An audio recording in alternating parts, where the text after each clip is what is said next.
তো এখানে দেখতেই পাচ্ছ এটার লেভেল হচ্ছে ৪৯,৭০০ লেভেল, আর এই লেভেলটা হচ্ছে ৪৯,৮৫০ লেভেল। এখানে কি করেছে মার্কেট, কয়েকদিন এখানে কনসলিডেট করেছে। কনসলিডেট করার পর এখানে ব্রেকআউট করেছে। তো সেলারের এসএল এখানে আছে, এখান থেকে সেলিং হয়েছে, এখান থেকে সেলিং হয়েছে। সেলারের এসএল থাকার পরও এখান থেকে কিন্তু মার্কেট ব্রেকআউট করার পর ফার্স্ট এখান থেকে একটা মুভমেন্ট দেখা যায়নি, যেটা এখানে দেখা গেছে। এখানে কিন্তু একটা লেভেলে কনসলিডেট করছিল মার্কেট। কনসলিডেট করার পর যখন এটার ব্রেকডাউন হয় তখন কিন্তু একটা শার্প সেলিং দেখা যায়। তো সেটা এখানে দেখা যায়নি। তো মার্কেট এখানে কি ইন্ডিকেট করতে চাইছে, মার্কেট এখানে ইন্ডিকেট করতে চাইছে যে এখান থেকে বায়ার্সদেরকে ইনভাইট করে মার্কেট নিচের দিকে আসবে। তো প্রথম পয়েন্ট হয়ে গেল, এখানে ব্রেকআউট করার পর কিন্তু মার্কেট উপরের দিকে র্যালি করেনি। দ্বিতীয় পয়েন্ট হচ্ছে এটা কিন্তু ৫১,০০০ লেভেল, এটাকেও কিন্তু ব্রেকআউট করেছে। ব্রেকআউট করার পর কিন্তু এখানে মোটামুটি ৩৫০-৪০০ পয়েন্ট উপরে যাওয়ার পরও কিন্তু মার্কেটে ফার্স্ট মুভমেন্ট দেখা যায়নি। এখানে একটা ছোট ক্যান্ডেল ফর্মেশন করেছে এখানে, হ্যামার টাইপ।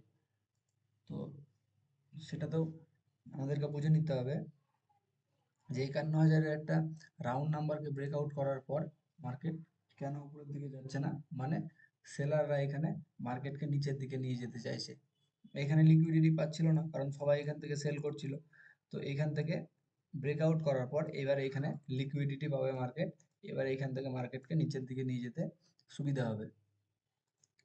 তৃতীয় পয়েন্ট হচ্ছে এখান থেকে কি করেছে মার্কেট, রেজিস্ট্যান্স নিয়েছে ট্রেন লাইনের, আবার এখানে এসে রেজিস্ট্যান্স নিয়েছে, এইখানেও কিন্তু রেজিস্ট্যান্স নিয়ে ব্রেকআউট করেছে। ব্রেকআউট করার পর এখানে কিন্তু রিটেস্ট করেছে, রিটেস্ট করার পর উপরের দিকে গেছে মার্কেট, তবুও কিন্তু মার্কেট র্যালি করেনি। তো এখানে তিনটা পয়েন্ট এখানে দেখাচ্ছে যে মার্কেট উপরের দিকে র্যালি করছে না।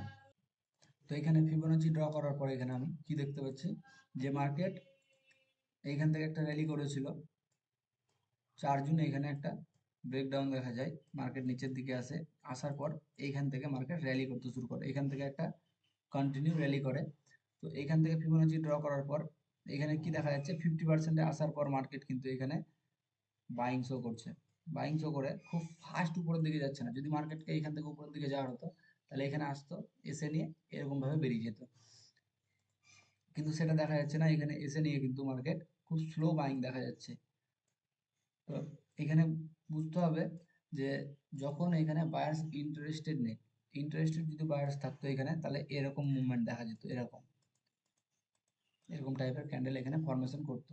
কিন্তু এখানে কিন্তু একটাও সেরকম বড় ক্যান্ডেল ফরমেশন হয়নি, সব ছোট ছোট ক্যান্ডেল গ্যাপ আপ দিয়ে মার্কেট উপরের দিকে যাচ্ছে। তো এখান থেকে একটা ডাউন সাইডে মুভমেন্ট কিন্তু দেখা যেতে পারে। দুদিন মার্কেট বন্ধ, কালকে শনিবার মার্কেট বন্ধ ছিল, আজকে রবিবার মার্কেট বন্ধ।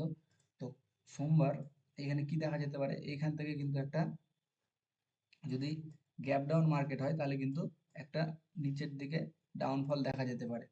এবারে এখানে যদি মার্কেট গ্যাপ আপ ওপেন হয় তাহলে কি হবে, বায়ার্সরা এখানে বাইং সাইডে চলে যাবে। বাইং সাইডে যাওয়ার পর এখানে যে কোনো সাপোর্টে বায়ার্সরা বাই করার চেষ্টা করবে, আর সেলাররা কি করবে, মানে রিটেল বায়াররা যে কোনো সাপোর্টে এখানে বাইং করার চেষ্টা করবে। আর সেলাররা কি করবে, এখানে যারা বড় বড় সেলার আছে, প্রোমোটাররা, তারা এখান থেকে মার্কেটকে নিচে নিয়ে আসার চেষ্টা করবে লিকুইডিটি পেয়ে। তো গ্যাপ আপ ওপেন হলে মার্কেট নিচের দিকে আসতে পারে কনসলিডেট করে। আর যদি গ্যাপ ডাউন হয় তাহলে এখান থেকে তো এসএল অ্যাভেলেবেল আছে, একটা শার্প সেলিং দেখা যেতে পারে। সাইডওয়েজ যদি ওপেন হয় তাহলে কিছুক্ষণ এখানে টাইম কাটাবে, টাইম কাটিয়ে মার্কেট হয়তো নিচের দিকে র্যালি করতে পারে।